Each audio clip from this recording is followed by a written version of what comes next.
Hello everyone, my name is Cosmify, and episode 6 of the Amazing Digital Circus did not spare JAX in the slightest when it comes to character development that seemed to happen across the board in this episode. There are plenty more videos for me to talk about them, but today I want to set my sights on JAX because this episode has kind of upended some of what we thought we knew about him in a way that I don't think any of us were expecting. I guess the Gooseworks was right when she said that the most likely to abstract wouldn't be who we expected. Truth be told, I thought Ragatha was going to be the one to go off the deep end and argue with Pomni, but this episode took that theory, crumpled it, and then gave me a new one with the exact opposite premise. The episode ended with not JAX and Pomni strengthening their friendship like I first expected, but instead it was Ragatha and Pomni who seemed to be bonding, and I can't say I'm unhappy about that. There is so much to talk about here, so I had to dedicate a video to explore what exactly happened to JAX in episode 6, what this means for his character, and maybe giving some hopefully slightly more accurate, I'll try my best, but Gooseworks is literally unpredictable at this point, presumptions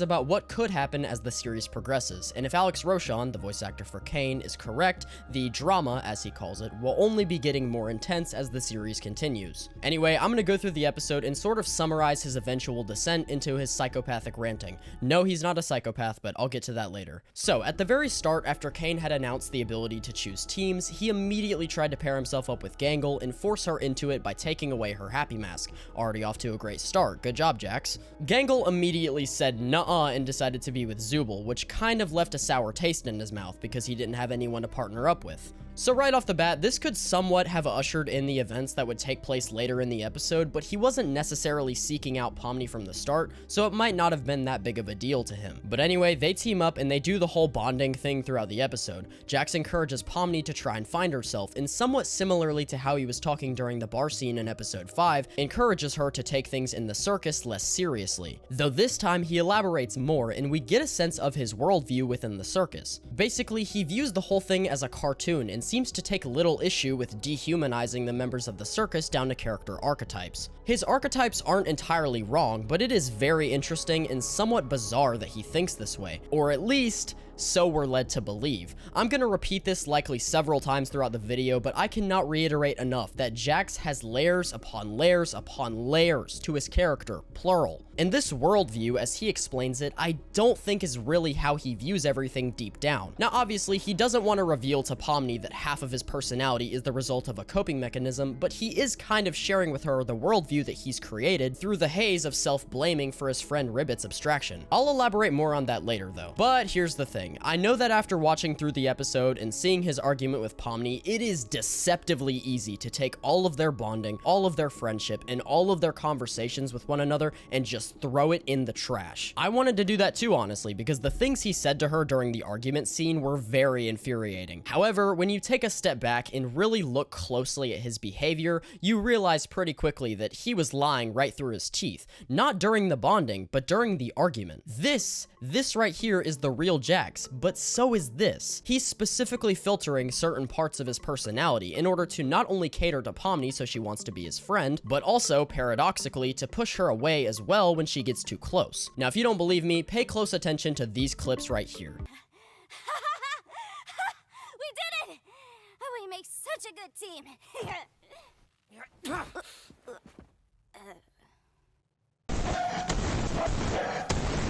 Did you catch it? JAX only started acting weird, as we might call it, or sociopathic, as I specifically might call it. Once again, he's not a sociopath or a psychopath. After Pomni tried to hug him. Pomni herself does have an aversion to physical contact that was negated by her developing friendship with him, and although some may be quick to draw similar conclusions or reasoning with regard to JAX's apparent aversion to physical contact, I don't think this is anything like that. When JAX was pushing Pomni away, he wasn't pushing her away because he felt uncomfortable with being close to her. He was pushing her away because it was at this moment that you can see the realization on his face that he had let Pomni get too close to him, not physically, but mentally. Although we don't have the complete picture when it comes to Ribbit, and it's currently anyone's guess as to whether that plot point will be resolved or explained further, it wouldn't take a genius to assume that JAX blames himself for Ribbit's abstraction. Whether or not it was objectively his fault or not, he still puts the blame on himself, which, although JAX is a total jerk, actually says a lot about his character in a somewhat positive way for once. If JAX is blaming himself for something that he may not not have even done, then there's even more reason to believe that behind his sour exterior, there's a nice person buried somewhere very, very, very, very deep within him. But anyways, I digress. So he puts the blame on himself for what happened to Ribbit, which then connects to the fact that he doesn't want Pomni close to him because he feels as though Pomni getting too close to him would inevitably sentence her to the same fate that Ribbit had gone through. Not only because he doesn't want to see her as an abstracted monster and he doesn't want to lose her, but he also doesn't want to see her acting the way that people traditionally act before they abstract, which I'll talk about in a second because that's a whole other thing. And then when he goes on his long tirade about how Pomni should stop looking for deeper layers to him, a little on the nose there, and says that they were never friends, he isn't actually meaning anything when he says those things. He's trying to find the best possible way to turn her away from him, so he's just throwing stuff out. But then he tries to backtrack because he's grappling between his desire to connect with her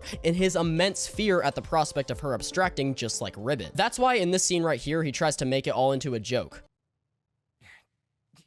Jeez, you really can't take a joke. But then you might be wondering why he says this to her. I'd move on and probably forget about you.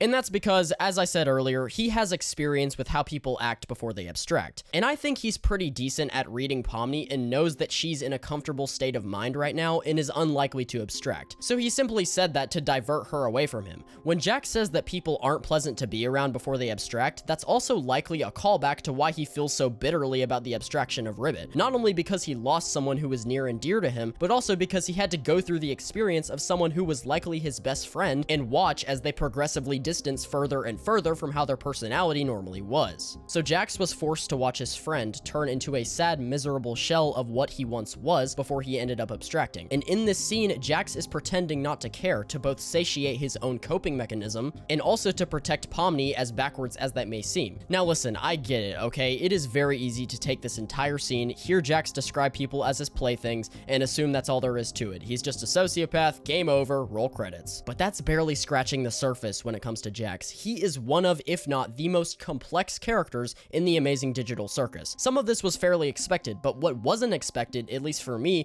was JAX to double down when Pomni confronted his issues. This is what I was talking about earlier when I was saying that we got things upended. This is what I meant. Because he's not bending to her attempts at helping him like Gangle did, or Gummigoo did, or Ragatha did. He's instead keeping his foot planted in his own step, refusing to acknowledge outwardly that he has problems, and he continues to try and maintain the facade that we're all so familiar with. It's this action right here that makes JAX's character so complex. What if it's not that he's irredeemable? What if it's that he simply doesn't want to be redeemed? I've said it before in this video, and I will say it again, JAX is an incredibly multifaceted character, and even when directly confronted with the exact mental actions he is taking, not from Pomni by the way, but from himself, he still doesn't back down from his masking behavior, when most other cast members would have either allowed themselves to receive help or asked for the help themselves, like we see with Ragatha and Gangle respectively in this episode. Either way, there are a lot of different ways this could go. There are so many different things to talk about with each character, and I genuinely cannot wait to see what else the series has in store. Episode 6 was a goldmine of character information, more than enough to keep a theorist's brain ticking, so I'm more than happy to make as many deep dive videos as possible until I fully exhausted my list. Anyway, that's about it. I need to go to sleep now. Bye-bye.